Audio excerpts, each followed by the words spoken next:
Hi friends, இன்றைக்கி என்ன video பார்க்க போகிறீங்கன்னா, ஆல்ரெடி நான் ஆடு வெட்டின வீடியோ தான் போட்டிருந்தேன். அதிலேருந்து ஆட்டு ஈரல் மண்ணீரல் எடுத்து தான் நான் கிரேவி செய்ய போகிறேன். உடம்புல ஸ்ட்ரென்த் இல்லாதவங்க இந்த மாதிரி ட்ரை பண்ணி பாருங்கள்.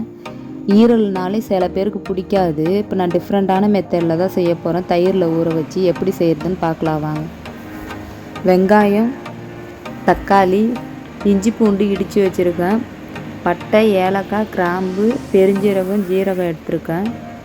தனியாத்தூள், மிளகாத்தூள், மஞ்சத்தூள், மட்டன் மசாலா, கரம் மசாலா, கறி மசாலா. இப்போ தாளிச்சிக்கலாம் வாங்க.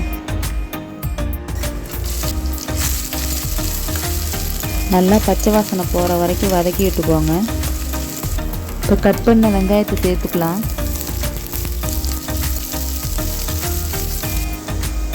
தக்காளி சேர்த்துக்கலாம்.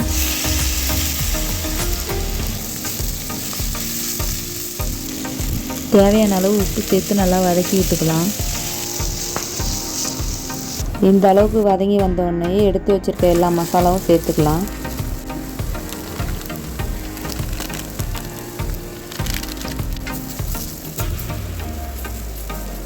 மசாலாவோட பச்சை வாசனைலாம் போனதுக்கப்புறம் தேவையான அளவு தண்ணி சேர்த்துக்கலாம்.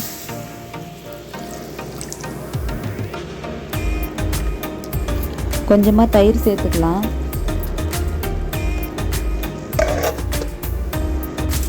கால் மணி நேரம் தயிரில் ஊற வச்சுருந்த ஈரலை வாஷ் பண்ணி எடுத்துக்கலாம்.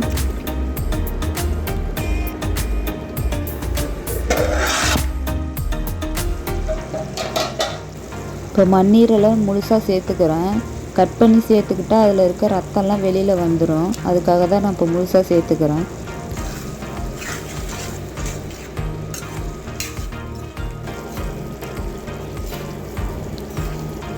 மண்ணீரல்லேருந்து ரத்தம் வெளியில் வருது பாருங்கள். அதுக்காக தான் நான் கட் பண்ணாமலே சேர்த்துக்கிட்டேன். இதை போட்டு ஒரு 10 நிமிஷத்துலேயே ஈரலை சேர்த்துக்கலாம்.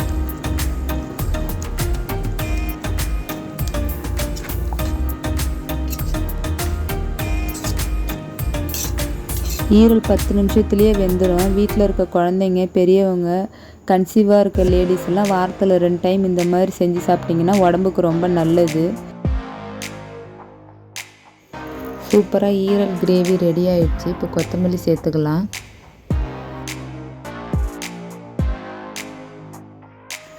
நல்லதை சாப்பிடுங்க, நல்லதை மட்டுமே சாப்பிடுங்க.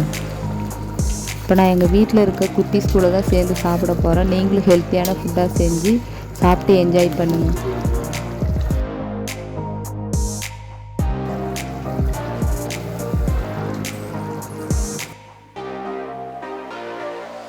கண்டிப்பாக வீட்டில் ட்ரை பண்ணி பாருங்கள்.